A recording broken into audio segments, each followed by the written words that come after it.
Hey, Washington football fans, welcome back. And today, sadly, I have some bad news for you. Tomorrow is the draft. So all this fun's going to be over soon. But that's not the worst news. The worst news is that the Washington football team is not going to pick your favorite guy in the first round. So, first off, we have the guys that our team trade up for a quarterback. Like everybody is pounding the table for the possibility of going up and getting Trey Lance and Justin Fields. It's called a loss. And I think they're just a little bit too much of project quarterbacks for that to be the situation at that value. Now, we brought Ryan Fitzpatrick in, and that's pretty much a dead giveaway that we're going to go with him. We're not going to trade away a bunch of value unless we needed the guy to start then. Now, I think there's a strong possibility we might take a developmental guy later, but I just don't see any way in this world that we justify the value of trading away multiple future picks to get a guy, especially with the new bargaining. So if we get a quarterback and then he has to set a season, in Lance's case, it might be 2 seasons before he's NFL ready. At that point, we got 3 years left on his contract because now that fifth year option's a lot of money. So I don't see you trading up to get a quarterback unless he is going to make an instant impact. So I want to kind of mark that out. Sorry, guys. And then the next group, the guys that want the wide receiver in the first round. You got your Kadarius Toney guys. You got your Rashad Bateman guys. Either way, I don't see the value being there for wide receiver in the first round, especially with the crazy depth of this class. If we were going to go wide receiver, though, even though it might be considered a little early for some people, I think Terrence Marshall Jr. is kind of a guy that has a skill set that fits what Ron is looking for a bit more. Him being a 6'4", 220-some pound slot and outside receiver with some serious speed. I really think he would be the guy we would take, but overall, I just do not see that as a possibility at all anyway. So I think we can mark that out too. In the next group, the ones that are listening to the smoke here lately, about Elijah Vera Tucker. Now, Elijah Vera Tucker, he played tackle, but he's projected as a guard, and he is smooth in his pass sets. And he's great at getting to the next level on the run. Like, the guy he's a great talent. I think he could honestly be a perfect replacement for Brandon Sheriff. The only problem is we just took care of that with getting Eric Flowers back. And I think that these days the tackle position is slightly more valuable than the guard. Well, not slightly. It's more valuable than the guard position. And there's this draft is just deep. There's going to be some high quality tackles that are other guys that are meant for, that are going to transfer to guard once they get to the next level later on in the draft. So there again is another thing where the value just isn't there. Then we got our Tevin Jenkins guys, and whoa, Tevin Jenkins is a mauler. Okay, this guy's an absolute beast. There's a lot of talk of him possibly moving inside because he's got like the same arm length problems as Rashawn Slater, but I don't see him having to do that. This guy is just proven in and out that he has to. But if he did, if you were going to select a left tackle and move him to guard, this is the guy. I mean, AVT is nice, but Tevin Jenkins is built like a wrecking ball.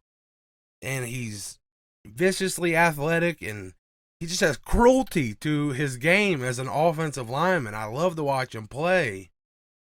But again, I just don't think, with the depth in this class, that he is somebody we should be targeting. I don't think that he will be targeted. If he were to slide in the second round, I think he would be which I believe is possible. Not a lot of people are saying it. I think Tevin Jenkins could actually slide out of the first. Then we can make it a priority trade up, but I just don't see us prioritizing him at pick 19. Finally, on the offensive line, we have Christian Darrisaw, a local guy. And if you look at the tackles in this draft, everybody's saying Penei Sewell, number 1, he's a generational talent. But then you hear, hey, wait a second. Some people are talking about playing him at guard. Like, I don't know why, but I'm hearing a lot of it. I don't know if it's just because of his rawness. I don't think it's an arm reach thing like with the other guys. I'm not quite sure. But I'm hearing a lot about him possibly being played at guard. That's crazy to me, but okay. Then your next guy, Slater, there's plenty of questions about him moving to guard. So that takes you back to Darrisaw. That kind of moves Darrisaw up as the first left tackle, because there are no questions about where Christian Darrisaw is going to play at the next level. This guy is going to come out. He's going to be a 12-year starter, a franchise left tackle, and I mean, there's just no question about it. So if by some insane set of circumstances, Christian Darrisaw is sitting there at 19, if I'm the Washington football team, the first thing I do, and it's something they should already be doing now, in my opinion. We should be trying to pick up a late first or some early seconds anyway. Just because the draft class, we could really set this team up to be great for a long time. But if we aren't, and Christian Darrisaw makes it to 19, we should definitely start then. But in the case that we can't land the Jets 23, the Jags 25, then I think even him, just because the lack of need at that position and there being comparable levels of talent at more positions in need, I think you got to pass him if you can't get that done. I mean, I would easily go 2 2s, 2 4s, and a 5th to get that 23 or something, which, I mean, it only cost us 2 2s to get Montez Sweat, so it's not like a crazy trade. Like, that's possible, but if Christian Darrisaw's there, I take him at 19 only after I was able to secure the 23rd or the 24th pick. Because I believe that pick would be a pick that we could grab, who I believe is going to be Washington's first round pick. So, with not taking Darrisaw, that brings me to our next guy. I hear it from everybody. I even saw another guy with a Washington football team channel I've never heard of in the feed yesterday, and he's saying, JOK at 19. Yeah, this is the guy. Man, JOK is a very talented athlete. But in my mind, He's a nickelback. He's a box safety. He's not a Mike linebacker. A Mike linebacker is what we need. And he's not that. I think we could just trick Landon Collins into playing the position that we would be getting out of JOK. He won't go to linebacker. Well, we just give him more assignments up around the box, and he ends up playing that position anyway. So, what we would be getting out of JOK, we already have on the team. I don't think he's any more special at that position than Landon Collins would be. I just don't think so. I don't see it. Landon Collins is bigger. He's stronger. He's faster. He's better than JOK. He just hasn't played the linebacker position. But JOK really, he played all over the field. He wasn't just playing linebacker either. So JOK, I don't think is valuable there. Other than having Landon Collins on our team that could do what he does, there's also 4 or 5 guys on down through the draft that could give you a similar player as JOK at a far better value. And for that reason alone, I'm not willing to spend the 19th pick to get JOK. That brings us on to the next group, the people that are kind of dreaming here that Micah Parsons slides. I shouldn't say dreaming because I honestly don't believe he deserves to go before my guy either. But as the lead's talking, that's the way it is. So, Micah Parsons, if he slides down, and if my favorite pick is gone, he's a possibility. But I'd almost prefer to trade back at that point and grab a Nick Bolton or a Jabril Cox and a Baron Browning, like a combination of any two of those guys. Jabril, Nick, and Baron, or Jabril and Nick, or Baron and Jabril, something like that. I'd almost prefer to trade back. Because Micah played defensive end in high school, and he has said that he wants to play outside linebacker the next level. And that's kind of showed at his play in college. When I hear that the reasons that we didn't see him in coverage is, they didn't use him that way very much and all this, but then I hear that he wants to play that at the next level, it's almost like he's like, I'm kind of this kind of guy. So they knew he wasn't geared towards the coverage things, so they had to use him other ways. That's why they didn't expect him to drop in the coverage much. He's kind of always, his talents have always kind of been towards the pass rush and the run stopping. And that's really not what we need at the linebacker position. I don't care how great of an athlete he is. It won't help if we just have an extra pass rusher out there when it comes to what's going to beat the pass rush next year anyway. Our defensive line gets plenty of pass rush pressure. It's going to get beat by those short dump-off passes and the stuff that we need the linebacker level coverage for. And if he doesn't quite fill that need, then I don't think he's a good pick. And the other possible player I see here is a sliding Caleb Farley at cornerback. Now, Caleb Farley looks like a monster. Like, everything he does is amazing.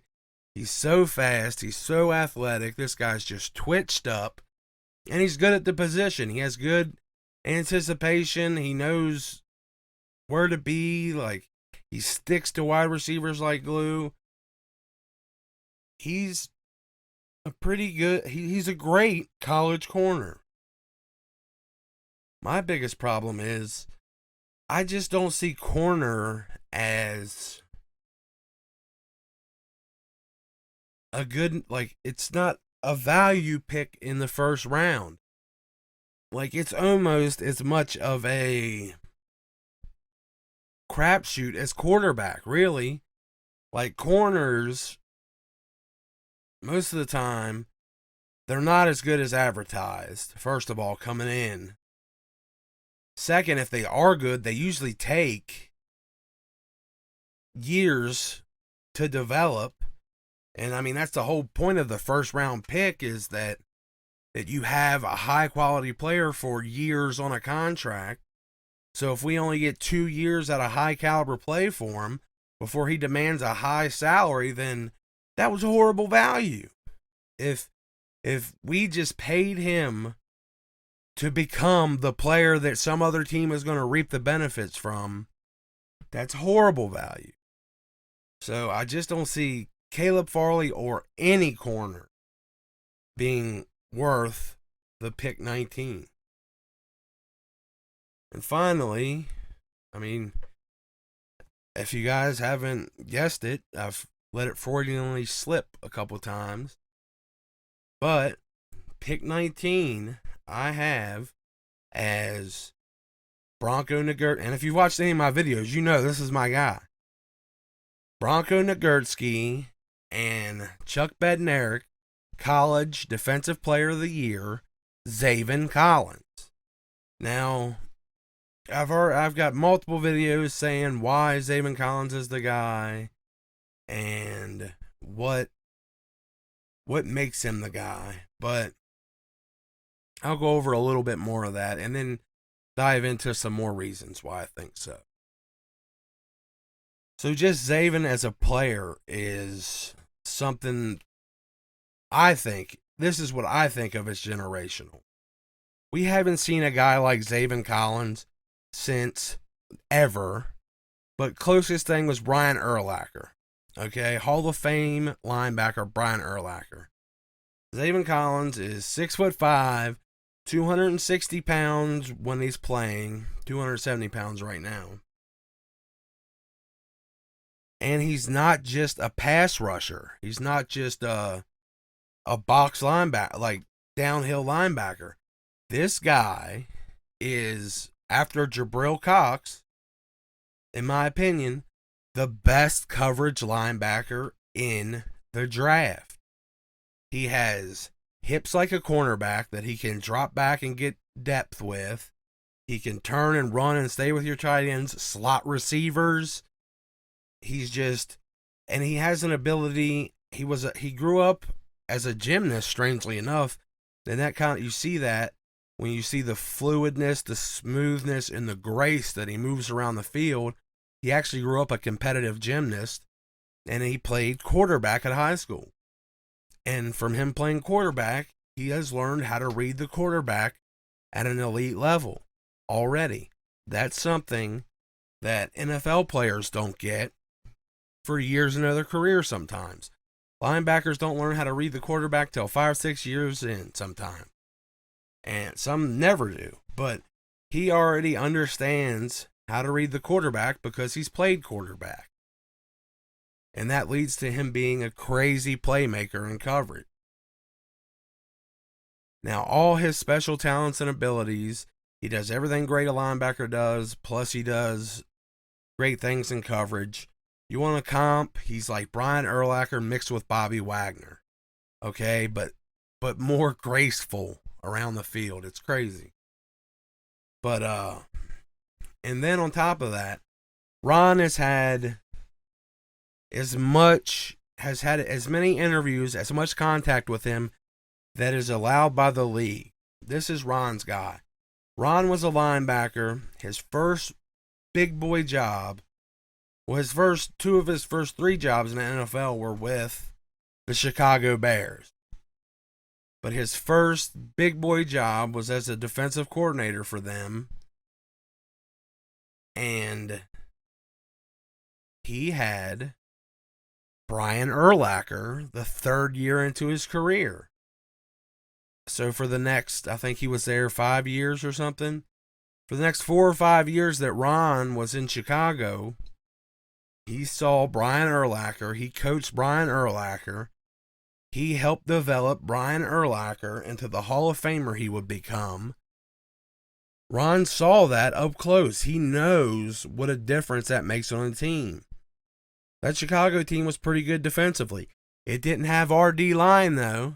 So he's thinking, and this is what I think he's thinking, which is, I mean, it doesn't mean anything, but he has had the contact. If you put a player like Brian Urlacher behind possibly the best defensive line ever assembled, with William Jackson behind them and Cameron Curl, what in the hell is the offense going to do? What are they going to do?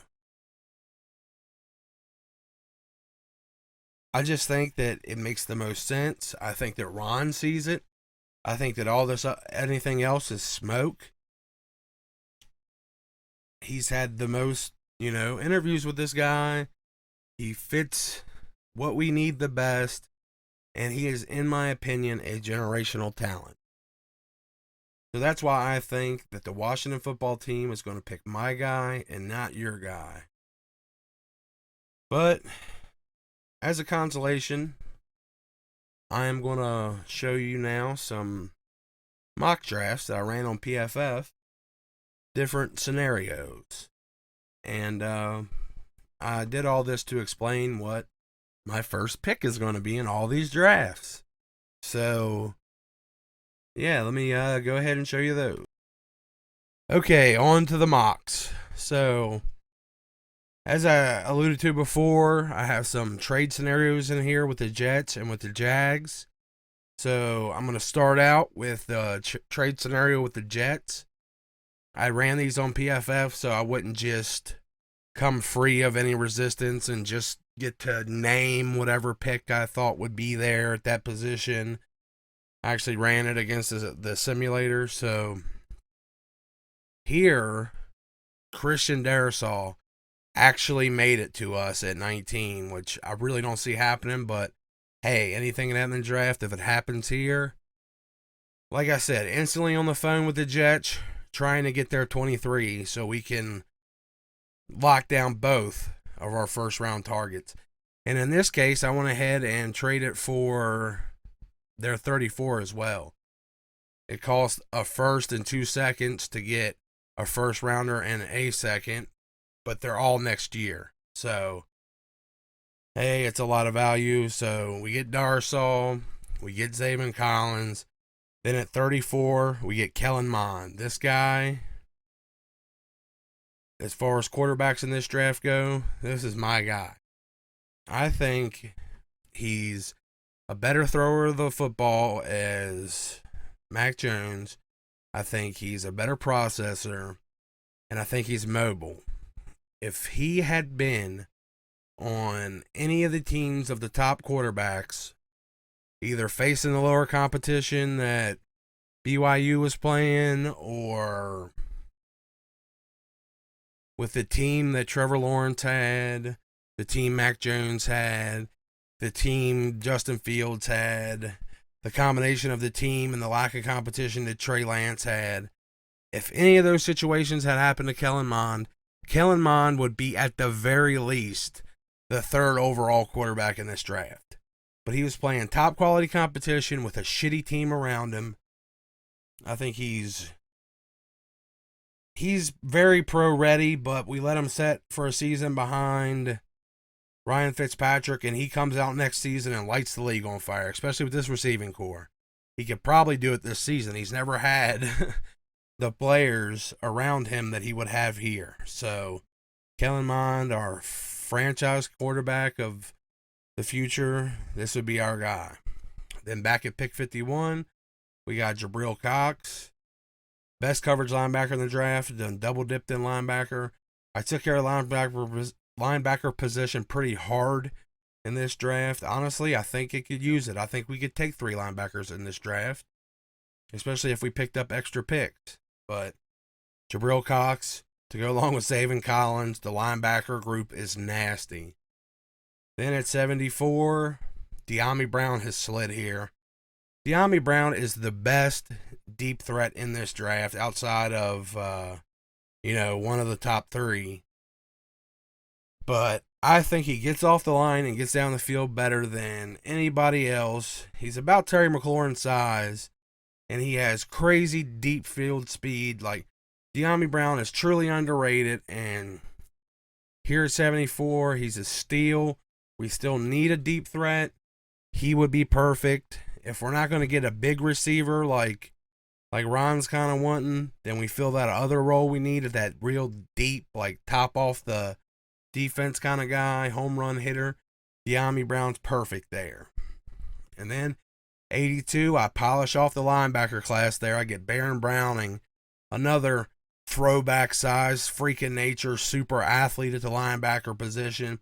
He's getting a bunch of talk about him being like a outside linebacker to the next level, but I think that'd be a disservice because he has playmaking potential at the linebacker. At the very least, we put him at Sam and Zaven at Mike and Jabril at Will, and we have the best linebacking core in the NFL. Possibly year one. Behind this D-line, those three guys, it would be insane. So, here at 124, I got lucky. One of my favorite safeties in the class. This guy probably will be one of the best free safeties in the class. Jamar Johnson slid back here. Not a lot of people know about him, other than the fact that he picked off Justin Fields twice. But other than that, I mean, this guy, he's great on all levels of safety. I mean, I think he had some missed tackles, which you don't like to see at your free safety, but everybody misses tackles here and there. This guy understands the game. He's a cerebral player, and he has great athleticism. He's a playmaker, great player for free safety here. And back at 163, Shakur Brown from Michigan. I just, at this late, I wanted to address the other side of corner, and I wanted a bit of a ball hawk guy. Shakur Brown for me is like a great value version of Paulson Adebo. So here I took Shakur Brown, somebody that can possibly grow into a bit of a ball hawk on the other side of the field from William Jackson. Then Ramondre Stevenson at 179. It's like the biggest running back in the draft. He doesn't play big, though. Maybe that's something we could teach him to do. He kind of plays a lot like the Steelers, the former Steelers running back. Why am I blanking on his name? Anyway, he plays real patient, waits for his blocks, which is crazy. This guy's like 240 pounds. He should just be out there bowing people over. But either way, he's decent. He's a decent receiver at that size. And he's very patient back with, I mean, his size and his burst. He has the upside to be able to mow people over. So maybe we can unlock that with Ramondre Stevenson. And then with our last pick at 92 in this scenario, John Bates from Boise State. I like this guy a lot. I had him in my tight end video. Zach Ertz's team protege. He's solid improvement. All 3 or 4 years of college. He's always been a good blocker. He's built it up. And this past season, he showed a lot of improvement at in his playmaking ability and receiving the ball. So I think he's a great pick there. Kind of add something to the tight end group we don't have and a solid blocker. I think it's a great pick there. On to the Jaguar scenario. Unfortunately, Darisal's not there. So, I mean, I make the trade anyway to acquire the pick. I only trade for the 33, though. And I gave away 2 seconds and 2/3. Oh, I got 33 and 45. I'm sorry. So I got 33 and 45 for 2 seconds and 2/3. That's not bad. So I get Zaven Collins. I come back and get Mond again, and you'll notice a pattern. Like there's guys that are high value in these places that fit needs for the team. So Mond, Brown, and then I did a trade back with the a trade back / double trade up with the Colts. So I traded back from 45 to 54, but then I traded our 7th rounders up for 4th rounders or something. But anyway, Jabril Cox at 54. And then Javonte Williams was sitting there at 74, so I took Javonte Williams. He's my favorite running back in the whole draft, like as like a running back goes. Best contact balance, best broken tackles in the draft. He can catch the ball a little bit. He can run you over. He can run away from you. He can juke you. He's got it all. I like this guy. With Bryce Love gone, him and Antonio Gibson would be ridiculous together. So, Javonte Williams, if he's at 74, sure, take him. 84, one of my favorite, if not my favorite corner in the class, Paulson Adebo from Stanford. He's a straight ball hawk. If it hadn't been for an injury, he'd be a lot higher in this draft. You just don't have a knack for taking the ball away like he does and not get picked early. But that injury, he's come back and shown that he's okay, but we could definitely count on him to be a great ball hawk on the other side of the field. It's a higher tier version of Shakur Brown, like I was saying a while ago. Then here, Jamar Johnson is once again at 124. We fill our need at free safety. And then 127, everybody else gets their wish. Tommy Tremble from Notre Dame, tight end. Everybody here knows who Tommy Tremble is. Vicious blocking tight end, possibly a fullback. But he has great receiving upside, but it's all projection. We don't know that yet, but he could be. Like Rico Score said, he could be Kittle. But Kittle had a similar career in college. He wasn't on a team where he got targeted a lot, but when Tremble was targeted, he made the most of it. He looked good, and he's already got that solid blocking foundation. He kind of completes what we already have going on at tight end, so I was happy with the pick here. And then Brendan Jaimes from Nebraska, tackle. Just great tackle value here at 163. This is a guy that definitely could probably start in the next 2 years at right tackle. So he could be a good replacement for Morgan Moses. If not, maybe he surprises us and takes over at left tackle. But he's a talented player. And then at the end here, this is me sealing out the linebacker group with one of those guys. I said it's like JOK, but way later in the draft. Jacoby Stevens, safety from LSU. This guy plays around 228 pounds. He's 6'1", almost 6'2".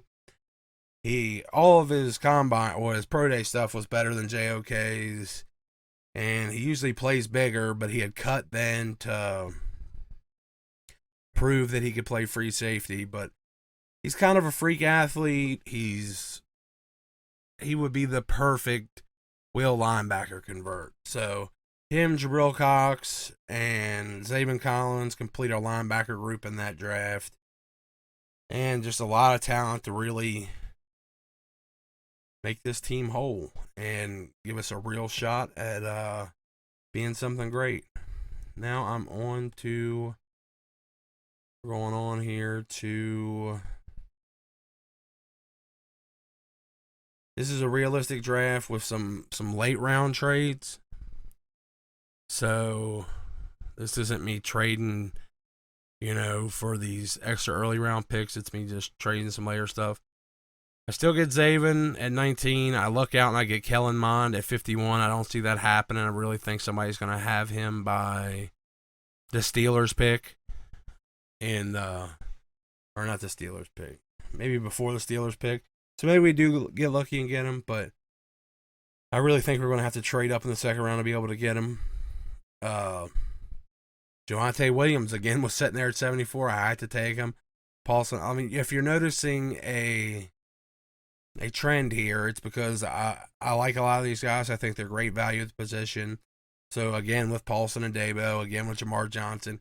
Here we have Simi Fehoko at 163. He is super underrated. Like, I really like Tamarion Terry as a tall, fast receiver, but Simi Fehoko, he's a legit, like, Tamarion Terry's 6'3", like 210. Simi Fehoko is a legit 6'4".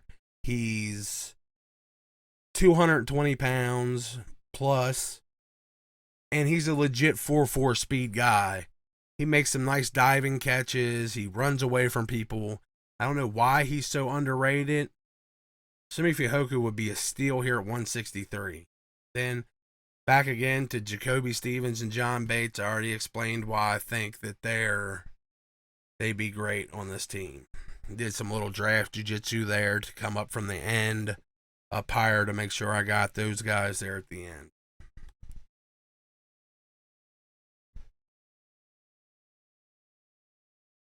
And here we have, this is a draft with no trades at all. So we got Zaven Collins at 19. We luck out again and we get Kellen Mond at 51. And then here at 74, I take Kenneth Gainwell, another running back from Memphis, like Antonio Gibson. He's kind of the yin to his yang. This is a running back that plays well, like is a great wide receiver. Gibson was a wide receiver that we turned into a running back, but they're both interchangeable. Kenneth is a little more explosive as a pass catcher. Like he'd be the perfect replacement for J.D. McKissick. And then here at 82, I took Hunter Long. This guy is a contested catch beast. Great tight end from Boston College. I actually prefer him to Tommy Tremble. I know it's crazy. I just think that he kind of fills a different role from what we have. We got some, bursty speed, like receiving tight ends. This guy is just a go up and get it in traffic kind of guy. And he's got all the size and everything to develop as a blocker. He just hasn't done it yet. Then we're back here with Jamar Johnson, Mr. Reliable here at 124. He actually probably goes earlier than this in real life because he is a very, very good safety. And he'll be one of the higher possible free safeties taken in the draft. And then Simi Fehoko again. And then Grant Stewart. I talked about him in my linebacker video. He's a great story. He's got this insane closing burst. Otherwise, he's kind of short, thick. At the very least, he's a great special teamer. He balled out at the Senior Bowl. He almost blocked like 3 kicks. Like he's got a lot of motor, a lot of heart, and a lot of burst to go along with it. So definitely a guy Ron Rivera might like. And then Nick Nyman here at the end from Iowa. His brother Ben plays for the Chiefs. And this guy is like, he's like a Xerox copy or the Bizarro copy of Jamin Davis. Like, they're like the same height, same weight. And I think he's a 4.4 40 guy too, or something. Yeah, I think Nick Nyman's a 4.4 40 guy too. Of course, he's got less.